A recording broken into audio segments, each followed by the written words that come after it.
Aloha.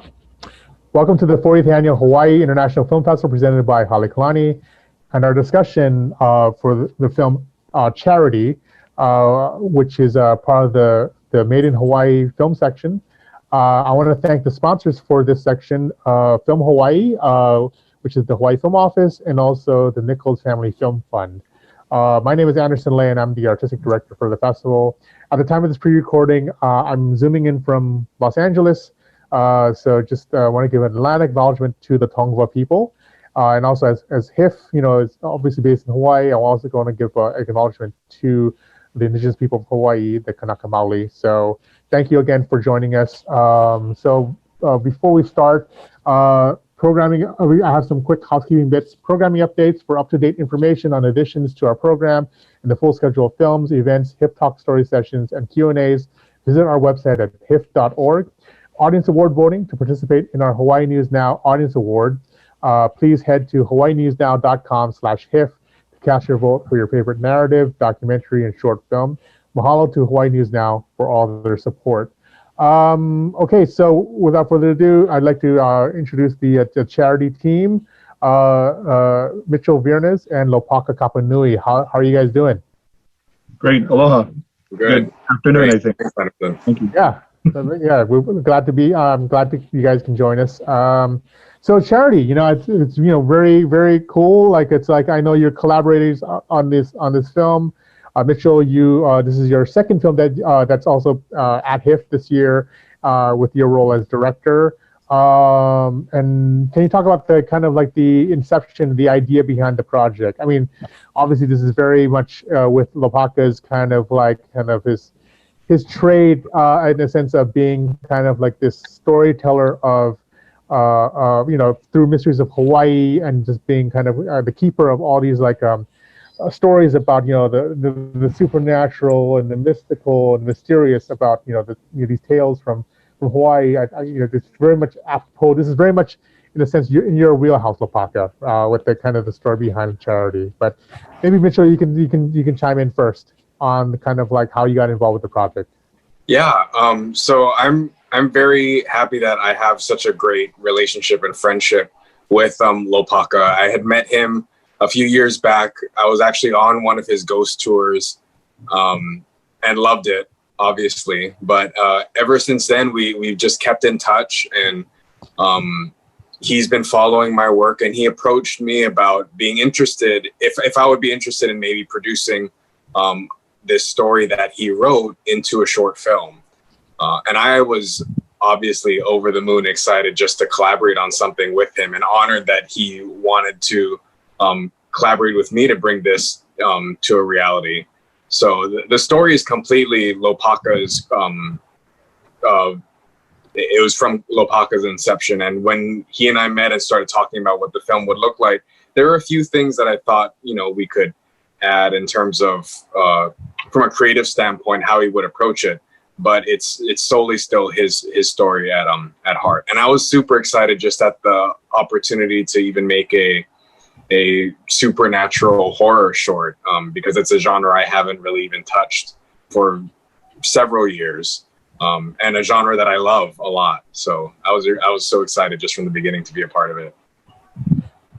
Lopaka, was this a story that was like kind of like sitting in your head for a while? Kind of like what was the idea behind it? I mean, I know it's based on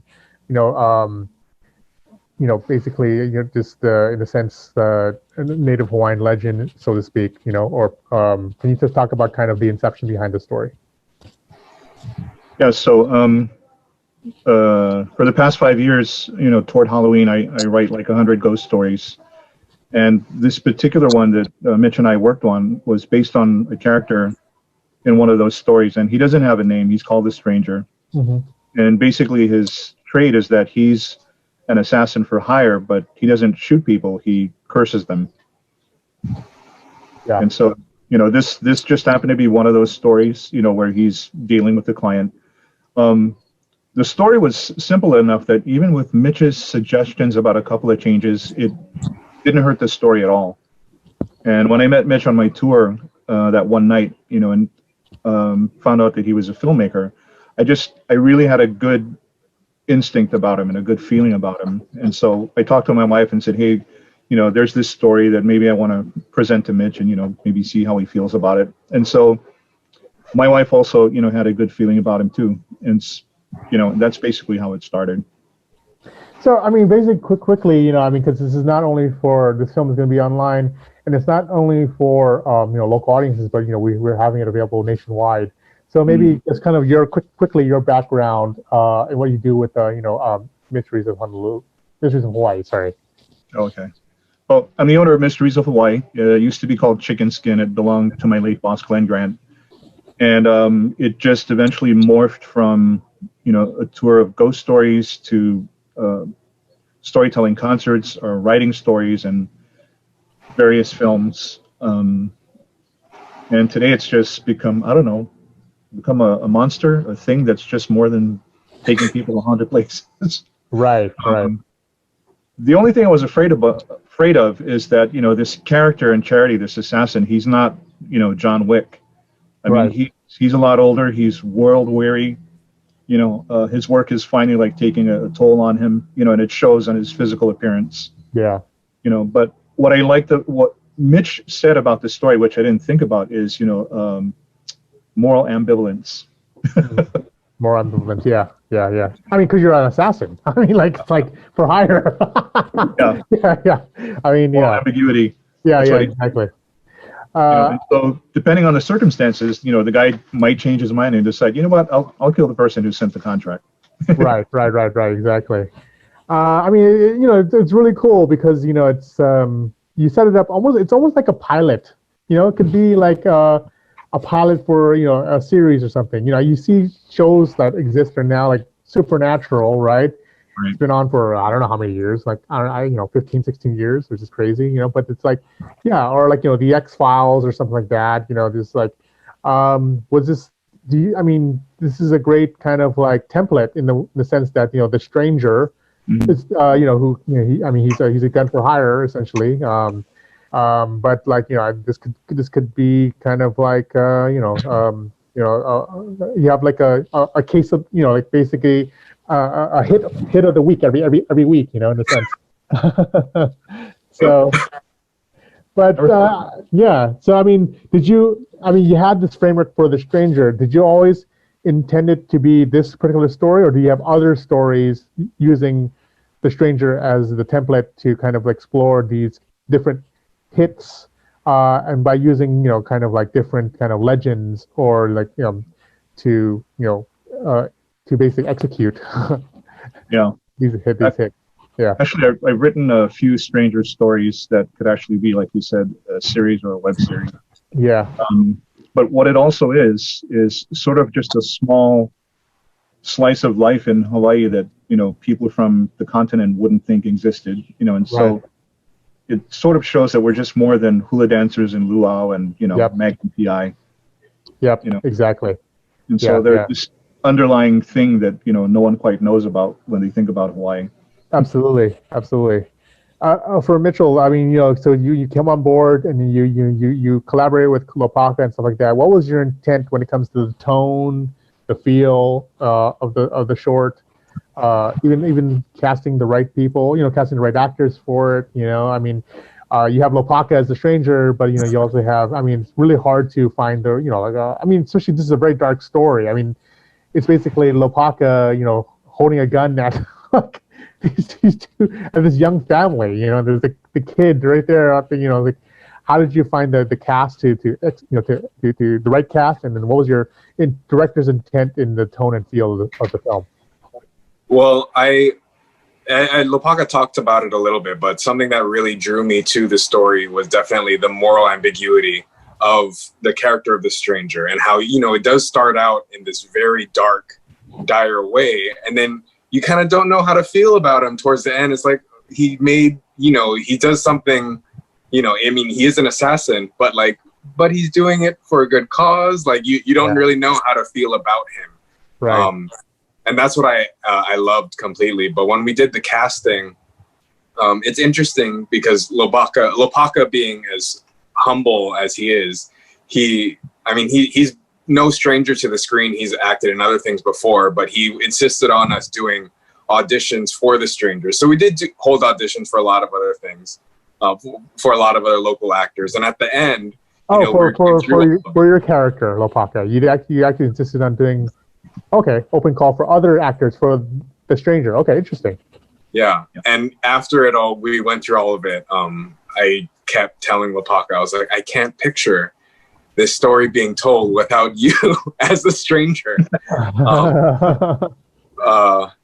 And I'm glad he agreed, because he just rocks it in the best way. But then all the other characters who the people who came to audition almost immediately from when they came in to do their audition, I kind of almost immediately knew from the beginning who we would want. And Lopaka was able to sit in on the auditions too, and we were in agreement of all of them. And I think it was he voiced how it was a really interesting experience for him to kind of like see for himself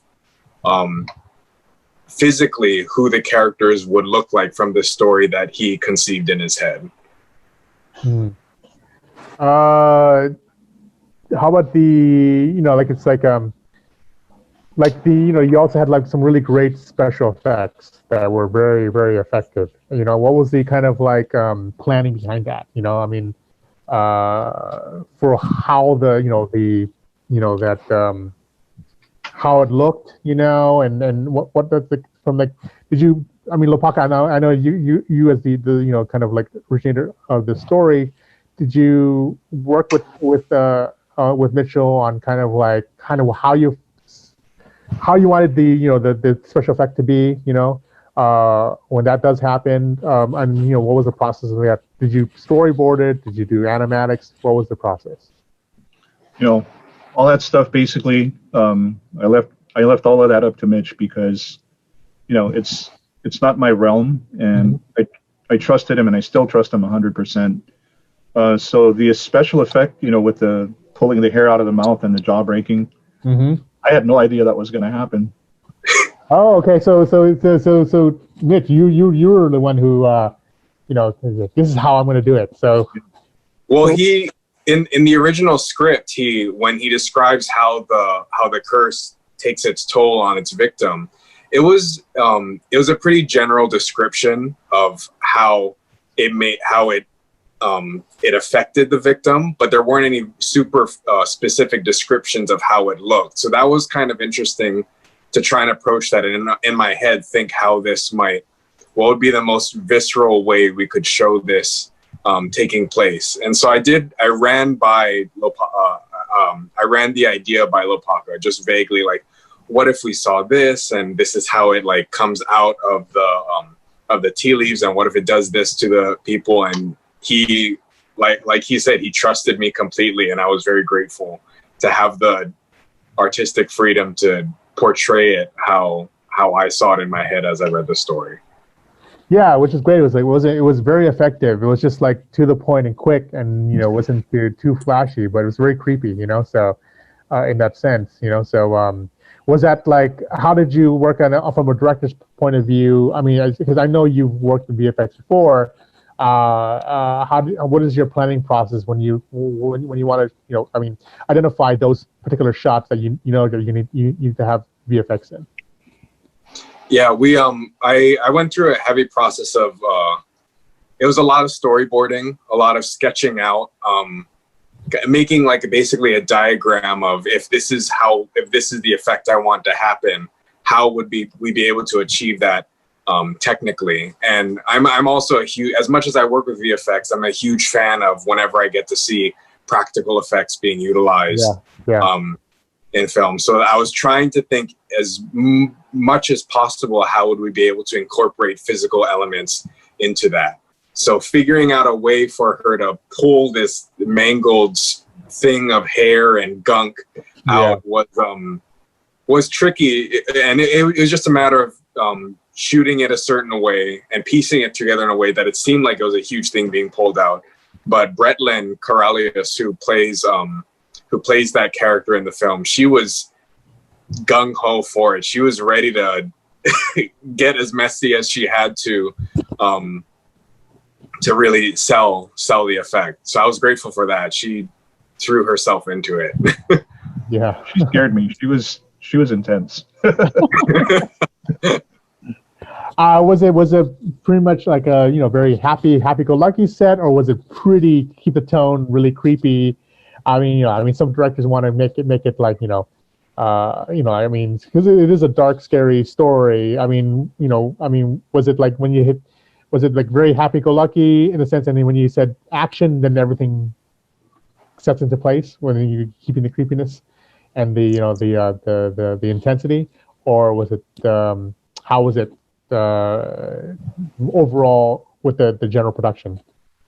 I felt like it was a pretty happy-go-lucky set. We didn't like try to keep a specific atmosphere on the whole time. I think we had great actors who were able to turn on what they needed at the time. Yeah. And Gianna, who plays Charity, the little girl, was phenomenal. She was able to turn on anything she needed, especially at the reunion scene. She was she brought her A game, and I was surprised like how much talent she had in just this tiny little girl. Yeah, I mean, I don't know what her age was, when you were shooting the film, but was it, did she just get it? Or like in a sense, like it's like, sometimes you have to, kind of like frame it in a certain way that this is make-believe. She wasn't scared at all with anything that was happening in front of her. No, yeah, we had to, I mean, we shot her scene, and then she left the set for when we shot the final ending of the film. Right. But even from her audition, when I knew the reunion scene, when she's reunited with the mother, was just a very vital part of it. Mm-hmm. And it was an excerpt from that scene that we used for the auditions, and she killed her auditions. Yeah. In her audition, we knew immediately, like, oh, she's our Charity. Charity, right. I mean, Lopaka, I mean, this is, like I said, this seems like almost like very much like a pilot, episode or a proof of concept for, potentially the further adventures of the stranger, right? Whatever, that show, or, do you, I mean, I know of you as a, kind of as a storyteller, you aside from these ghost tours around Honolulu, as an orator, as a, keeping the oral tradition of basically your mentor, Glenn Grant, and, as a writer as well. Do you see this, I mean, film is a very expensive endeavor, but, when it comes to IP, there's other avenues to explore. I mean, do you look at this being essentially a bunch of short stories, or maybe a novel, maybe even a podcast? Oh, definitely. I mean, it could go anywhere, because there's just so many stories in Hawaii, other than stories from our host culture. There's so much Asian stories, Japanese, Chinese, Korean. We have Malaysian, Indonesian people here. There's one stranger story where he's up against a Chinese entity. I think they call it the painted skin demon. And in that story, you're not sure who it is until the end, and then you're in for a big surprise. The good thing about this, especially with Charity, is Mitch did such a great job that we really, and I'm not saying this figuratively, but we did it with nothing, practically nothing, almost nothing. But when I saw the premiere, we were doing a storytelling concert, so we sort of played Charity as a premiere. I was able to take myself out of that and look at it, as the character, the assassin, and the other characters in it. And I was blown away, and I was mad at myself, the character. I'm like, you're not going to kill that little girl. Like, you're a jerk. So yeah, it's got the potential for so many things and so many avenues. But, Mitch's filmmaking is, I don't know what the word is. It's visceral, it's down to earth, it's real. And I'm just amazed at how much magic he can create with, just whatever he's got. Yeah. And so yeah, this is the potential to go to like a web series or anthology series. Yeah. And the reason I chose Mitchell and trusted Mitchell is because I worked with other people who promised the potential to take, my stories to different mediums. Then I realized that, I need somebody younger, somebody youthful with energy and verve. these older guys are they're stuck in their ways already. There's no room for creativity. So I kept telling myself, I just need to meet somebody who's younger and just gets it. And then this kid shows up on my ghost tour. I think there's numerous possibilities of different avenues you can explore when it comes to developing or getting more stories about the stranger out into the world. You as as an orator, as a storyteller, you have this very deep, commanding voice, and in a way, that's why I think podcasts are very, that would be a great idea spin-off for you. We actually have a panel that's going to happen at the festival about the production of podcasts and how that is happening now, becoming very a big business in the sense, especially in LA and Hollywood, because of also probably because everyone listens to podcasts, especially scripted podcasts, but also the fact because of the pandemic, actors can just remotely do their thing like at home in their own studio, right? So, and everyone can telecommute and work in that sense. So, I love the persona of the stranger. It's very much your persona, Lopaka. And I feel like it's like do you know Ricky Jay, the actor, con man / magician, Ricky Jay? No, or maybe I do, but I don't know that. He's no longer with us, but he's been great. He's been in James Bond movies. He's David Mamet movies. You should look him up, man. I just when I think of Lopaka, I think of Ricky Jay. I think it's like you guys have kind of almost the same kind of tone and demeanor in a sense. So, anyway, but you're definitely your own man. But. So on that note, just for my final question is do you see this? Obviously you want to kind of produce more stories with the stranger. Mitch, do you want to be involved in the next kind of chapter, whatever that story will be? Absolutely. Actually, Lopaka and I have been talking a lot for a while now. Over the past several months, we're planning on producing more things and collaborating together. On more things that we're hoping to make announcements of within the next coming months. I know it's hard because of COVID to go into any kind of production, but you kind of mentioned a whole kind of Twilight Zone aspect to this great library of stories that Lopaka has. So we've been exploring some kind of possibilities of how we can make these stories available online in some kind of web series format. Yeah, that's great. Yeah. Especially shooting it in Hawaii too. Where there's it's a multicultural, it's a melting pot of all these, like you said, Chinese, Japanese, Southeast Asian, Kanaka Maoli, Filipino, you name it. There's just a plethora of stories that you can explore. So, congratulations, guys. We're very honored to present Charity as part of the Hawaii International Film Festival. Thank you for joining us for this Q&A. And I hope that you guys continue this potential kind of series or franchise and scare the shit out of more people. Whether I'm in it or not, I won't do the series without Mitch. Okay. Yeah. Well, that's good to hear. But I think you guys got a great idea here, and I hope you guys develop more stories. In whatever format it is. So that concludes. Yeah, absolutely. So that concludes the Q&A. Yeah, absolutely. And a special mahalo to all of our HIF sponsors, board of directors, our HIF Ohana members, audience members, and also our volunteers who make it all happen for us. If you're able, please consider donating to our HIF40 for 40 fundraising campaign. Every dollar counts towards keeping HIF presenting great cinema like this in the future. Learn more and donate at HIF.org/40 for 40. That's HIF.org/40, the number, -FOR-40. Thank you again. Thank you, Lopaka and Mitchell, for joining us, and we'll see you at the movies. Mahalo.